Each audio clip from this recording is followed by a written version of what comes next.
The courtroom was supposed to deliver justice, but what happened left everyone stunned. A racist cop, already on trial, did the unthinkable. He drew a gun on a black judge in front of a packed gallery. The tension, the silence, and the fallout that followed revealed more than one man's anger. It exposed years of hidden corruption. You won't believe how the aftermath shook the entire system. Before we dive into this story, get comfortable, hit like, and subscribe so you won't miss more stories like this. The courtroom in the Richmond County Courthouse was packed, the air heavy with whispers and the creak of old wooden benches. Officer Daniel Harper, a 42-year-old former Marine with 15 years on the force, sat at the defendant's table, his jaw tight. He wasn't nervous about the misconduct charges. He was furious about who was judging him. Judge Eleanor Watkins, a 58-year-old African-American woman with a reputation for fairness, but a target for Harper's resentment. He believed someone like her, a scholar from a small Georgia town who'd climbed the ranks through sheer grit, had no business deciding his fate. Reporters scribbled notes, their pens scratching like cicadas on a summer night. Court staff lingered near the back, pretending to shuffle papers but stealing glances at Harper. Two bailiffs stood a little straighter, their eyes flicking to his broad shoulders, reading his posture for trouble. Judge Watkins entered from the side door, her black robe flowing like a quiet river, her steps steady on the polished floor. She carried herself with the calm of someone who'd faced worse than a crowded room. Harper shifted, his cheap suit straining at the seams, and muttered something to his lawyer, who hissed, "Keep it together, Dan." The gallery hushed as Watkins took her seat, her gaze sweeping the room before settling on the court reporter. "Let's begin," she said, her voice clear, unshaken, setting the tone for a trial that would soon unravel more than just one man's career. The trial pressed on in the Richmond County Courthouse, the tension thick as Georgia humidity. Officer Daniel Harper, 42, sat rigid at the defendant's table, his eyes burning holes into the witness stand. A forensic analyst, Sarah Coleman, was testifying about gaps in Harper's radio logs, times and dates that didn't line up with his reports. Her voice was steady, each word chipping away at his story. Harper's fingers twitched, his too-tight suit jacket creasing as he leaned forward. "That's nonsense," he muttered, loud enough for the front row to hear. His lawyer, a wiry man named Tom Grayson, shot him a look. "Dan, zip it," he whispered. Harper smirked, shaking his head. "She's making it up. This whole thing's a setup." Judge Eleanor Watkins, 58, looked down from the bench, her face calm but firm. "Mr. Harper, you will stay quiet during testimony," she said, her voice cutting through the room like a teacher settling a rowdy class. Harper's jaw tightened, but he leaned back, arms crossed. Coleman kept going, explaining how dashcam footage from Harper's patrol car had missing segments, likely tampered with. "She's guessing," Harper hissed, louder now. "She wasn't out there with me." The judge's eyes sharpened. "Mr. Harper, I'm warning you again. No interruptions, or you'll be removed." A bailiff near the wall shifted, hand resting near his belt, watching Harper's every move. The prosecutor asked Coleman about a specific arrest report, one Harper claimed was routine but showed signs of altered timestamps. Harper snorted. "This is a joke." Judge Watkins didn't flinch. "One more word, and you're out," she said, her tone even but ironclad. Harper glared, his foot tapping under the table, but he stayed silent, for now. The room held its breath, sensing the storm building in his stillness. Judge Watkins nodded to the prosecutor. "Continue," she said, her authority unshaken, ready for whatever came next. The Richmond County Courthouse felt like a pressure cooker, every whisper and shuffle amplifying the strain. Officer Daniel Harper, 42, sat at the defendant's table, his face red, his hands clenched so tight his knuckles whitened. The forensic analyst had just stepped down, her testimony about tampered dashcam footage leaving a sting Harper couldn't shake. He leaned toward his lawyer, Tom Grayson, muttering, "This is a circus and she's the ringleader." Tom hissed, "Dan, cool it or you're done." Harper's eyes flicked to Judge Eleanor Watkins, 58, who sat steady behind the bench, her black robe a quiet symbol of authority he despised. He didn't think someone like her, born in a small Georgia town, raised by schoolteacher parents, should be judging a man who'd spent years patrolling Richmond's toughest streets. The room grew still as the next witness, a former sergeant named Mike Delgado, was called. Delgado's testimony hit hard. He'd filed a complaint against Harper in 2019 for excessive force, but the report vanished, buried by internal affairs. Harper couldn't hold it in. "That's a lie," he snapped, loud enough to make a reporter drop her notebook. Judge Watkins's gaze locked on him. "Mr. Harper, I've warned you. Sit down and be quiet." He didn't. He stood, chair scraping the floor, his voice rising. "This is rigged. You've had it out for me since day one, haven't you? You and your agenda." The gallery gasped, pencils froze, and a bailiff took a step forward. Watkins raised a hand, stopping the officer cold. "Mr. Harper, you're out of line," she said, calm but sharp, like a blade hidden in silk. Harper laughed, bitter and hollow. "You think you're better than me? Sitting up there, acting like you know what it's like to wear a badge?"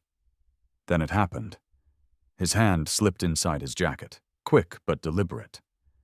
A soft click echoed, metal against fabric, and he pulled out a small black handgun, its weight steady in his grip. The room froze.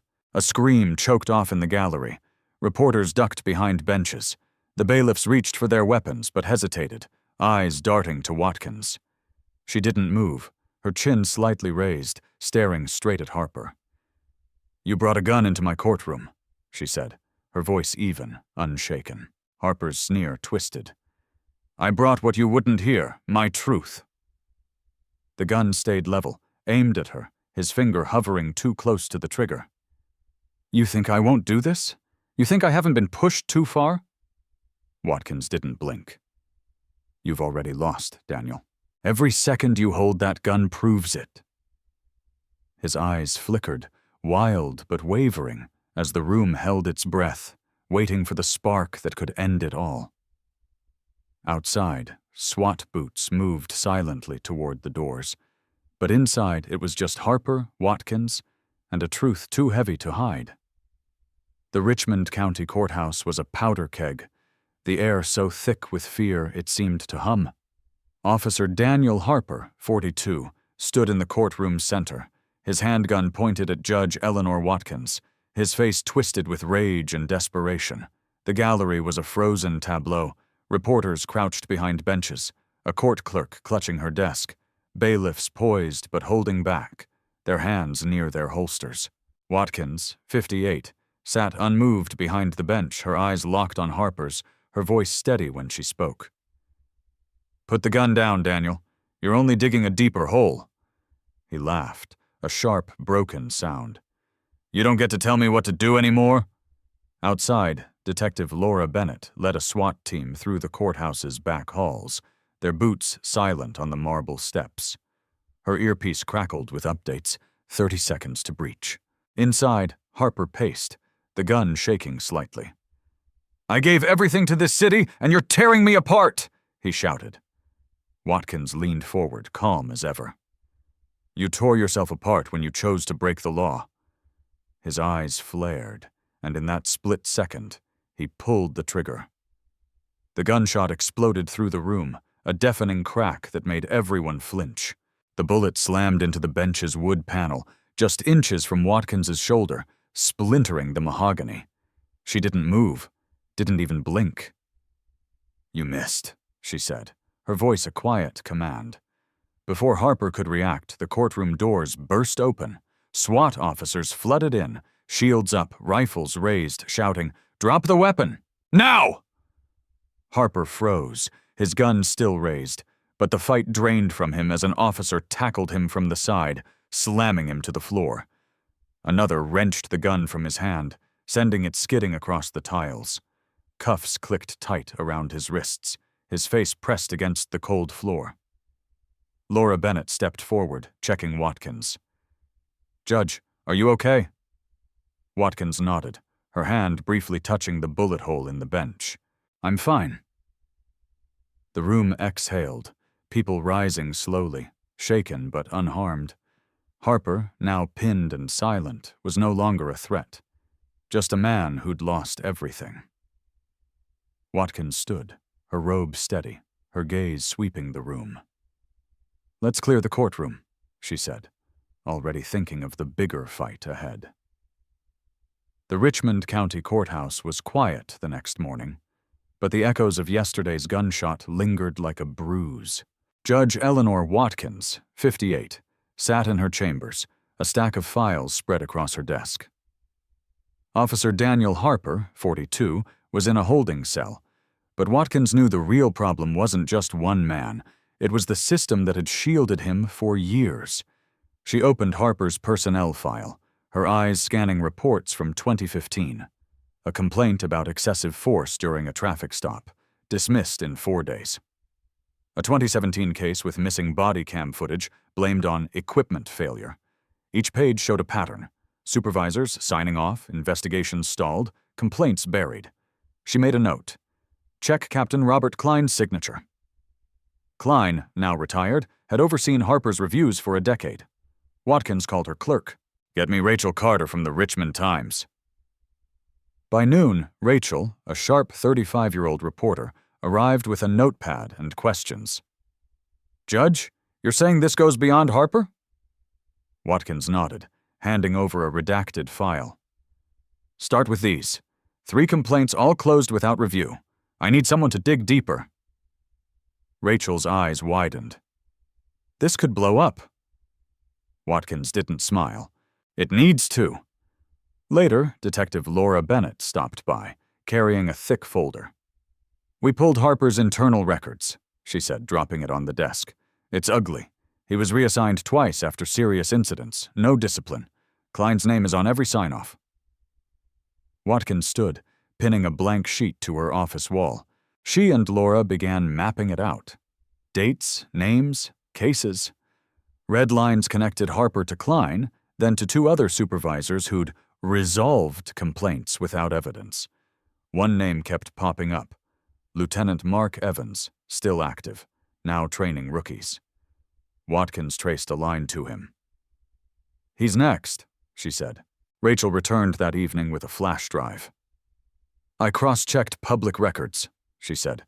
"There's a 2018 settlement for an arrest Harper botched. $50,000, gag order included. The city paid to keep it quiet." Watkins added it to the wall, her jaw tight. This wasn't just sloppy work. It was a cover-up. Deliberate and deep. She turned to Laura. "I want every officer tied to Harper's reviews flagged. Performance logs, transfers, everything." Laura nodded. "It's gonna step on toes." Watkins didn't flinch. "Let it." By nightfall, the wall was a web of red lines, names, and case numbers. Watkins stood back, seeing the bigger picture. A department that didn't just miss Harper's red flags, but hid them. She thought of the bullet hole in her bench, now patched, and the faces in the gallery, waiting for justice. This wasn't about Harper anymore. It was about every name on that wall, every signature that let him slide. She picked up her pen, ready to drag it all into the light, one truth at a time. The city wasn't ready, but she was. The holding facility on the edge of Richmond was a squat, beige building, its narrow windows glinting under the midday sun.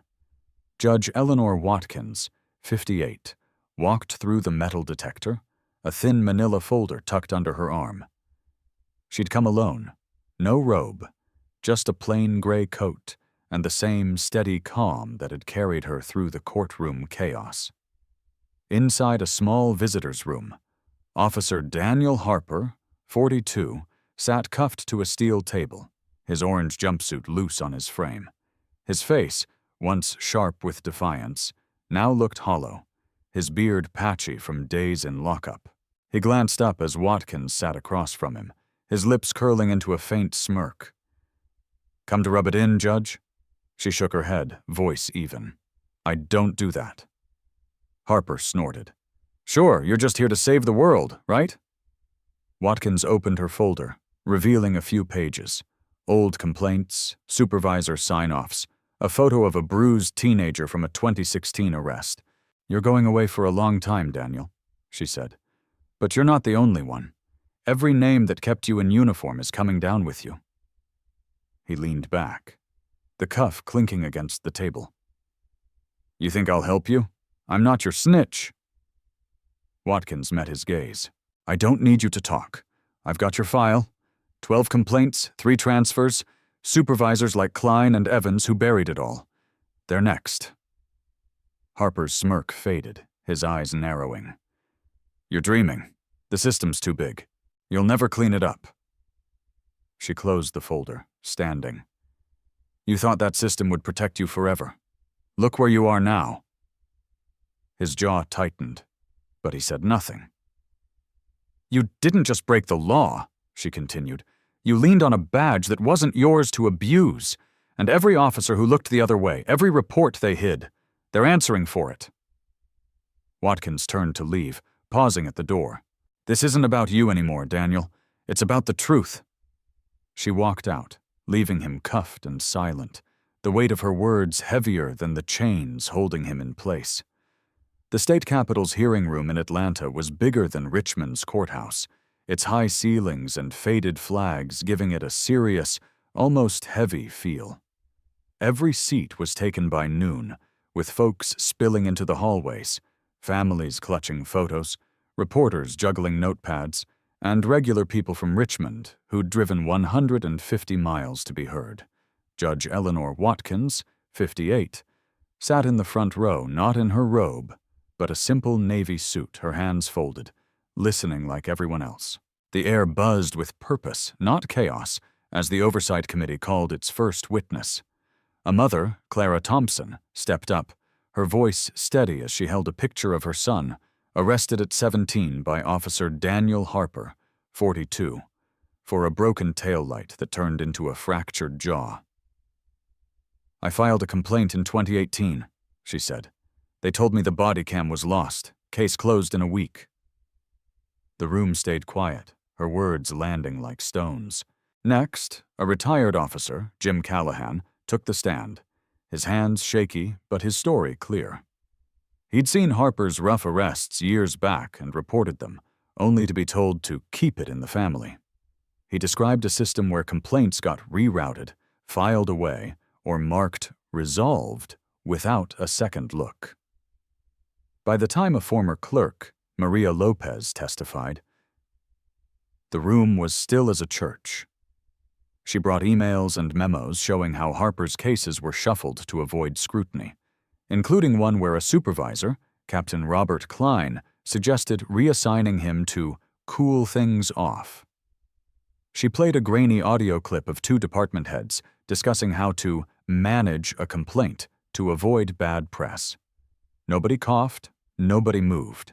Watkins watched it all, her face calm, but her mind racing.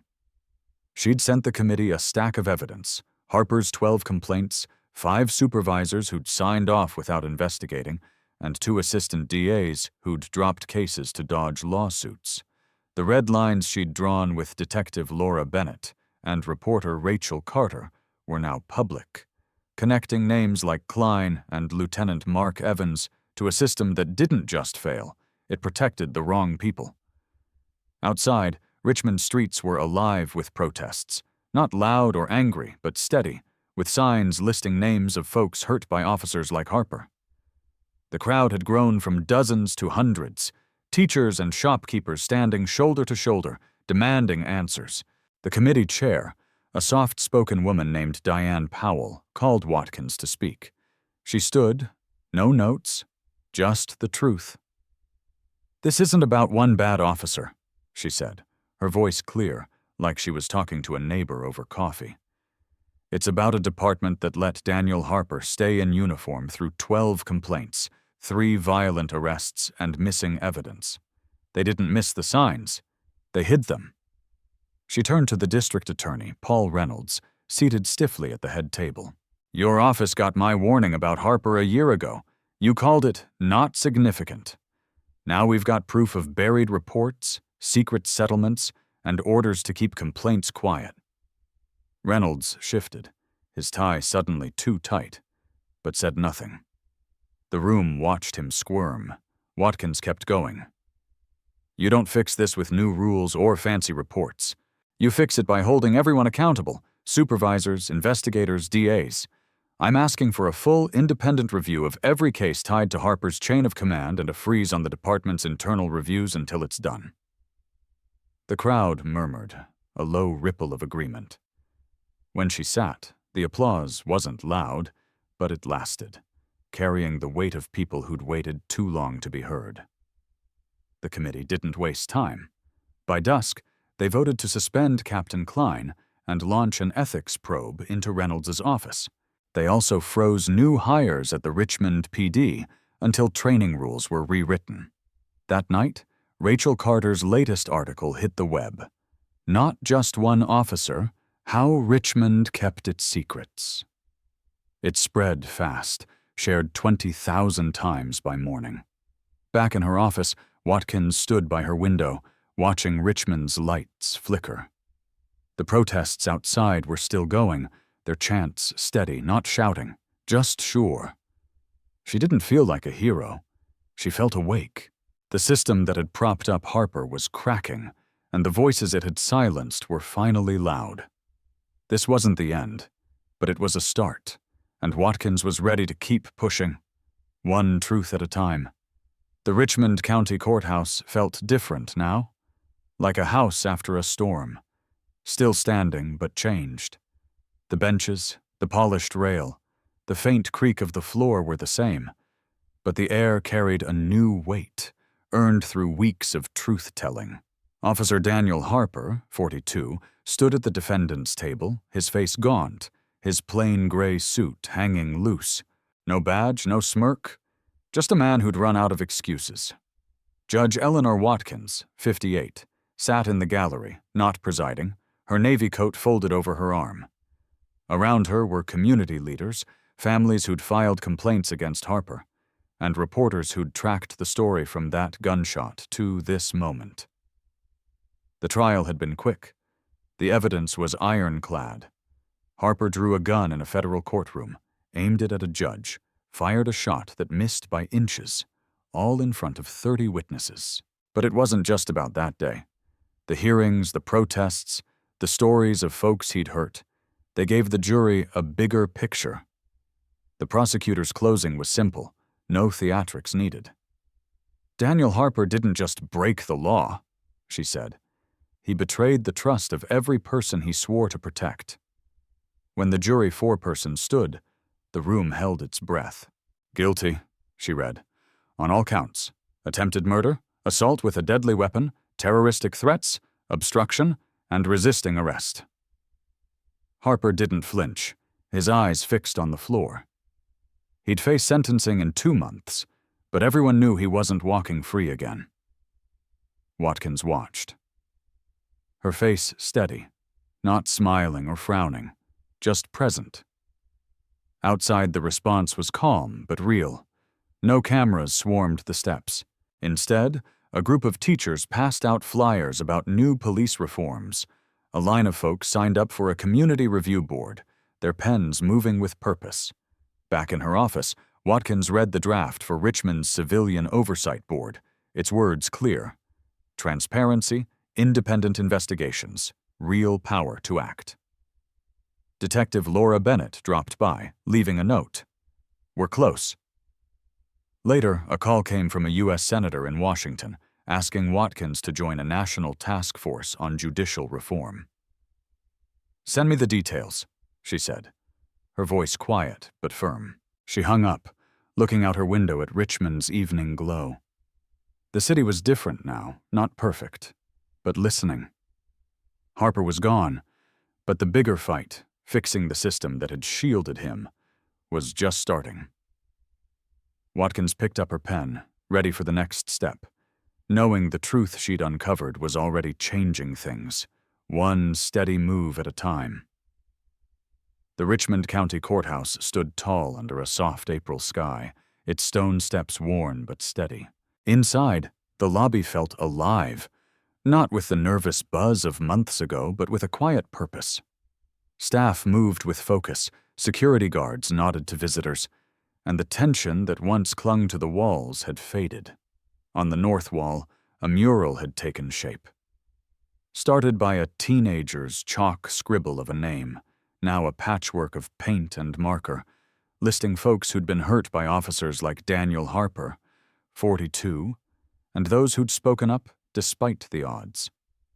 Judge Eleanor Watkins, 58, passed it daily, never stopping, not because it didn't matter, but because it belonged to the people now. In her office, she reviewed the final charter for Richmond's Civilian Oversight Board, signed by the governor with funding locked in. Its rules were clear: no loopholes, real investigations, and power to hold police accountable. She set it down, satisfied but not finished.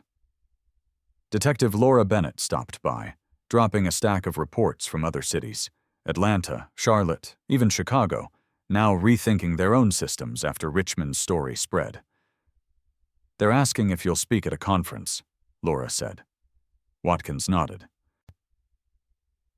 "I'll think about it." That afternoon, she walked through downtown, passing a coffee shop where a TV showed muted news about national reform talks. At a park corner, high school kids handed out "Know Your Rights" flyers, their voices bright. One girl, maybe 15, spotted her. "You're Judge Watkins, right? We're studying you in school, how you stood up to that cop." Watkins smiled faintly. "Make sure they tell the whole story, not just the ending." The girl grinned. "They are. It's about keeping at it." As evening fell, the courthouse lights glowed amber, casting shadows on the mural. It wasn't just a building anymore. It was a marker of change. The system that had protected Harper was unraveling, replaced by something new. A city that listened, a board with teeth, a community that showed up. Watkins stood on the steps, watching people pass, some carrying signs, others just walking home. She didn't want fame or headlines. She wanted accountability. And it was growing, not in a single verdict, but in every name on that wall, every voice that refused to stay quiet. The work wasn't done, but the foundation was set. The Richmond County Courthouse glowed under the evening sky, a quiet symbol of a city learning to listen. Judge Eleanor Watkins, 58, stood on its steps, watching families walk by, some pausing to read the mural's names, each one a reminder that change starts when silence breaks. The fight against Daniel Harper's corruption wasn't just about one man. It was about standing firm, speaking truth, and rebuilding trust through accountability. Watkins knew real justice wasn't a single verdict, but a process, one that demanded courage to face hard truths and persistence to keep going when the spotlight faded. Her work, and the community's, showed that anyone, whether a judge, a teacher, or a kid with a flyer, could spark change by refusing to look away. That lesson lives in everyday choices. Call out wrong when you see it, listen to those who've been ignored, and act with integrity, no matter the cost. As Watkins turned back inside, she carried that truth forward, ready for the next step. If this story moved you, subscribe to our channel for more stories of courage and change.